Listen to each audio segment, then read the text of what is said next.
সাত আসমানের নাম সমূহ ও সেখানে কারা আছেন। প্রথম আসমানের নাম হল রুকাইয়া।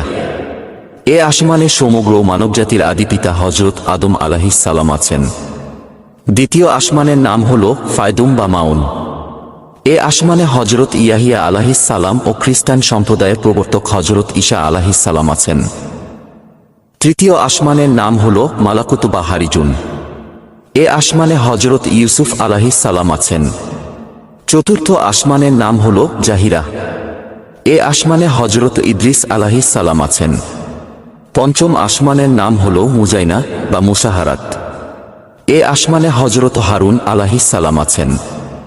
ষষ্ঠ আসমানের নাম হল খালিসা।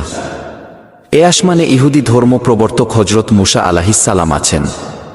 সপ্তম আসমানের নাম হল লাবিয়াহ বা দামিয়াহ। এ আসমানে হযরত ইব্রাহিম আলাইহিস সালাম আছেন।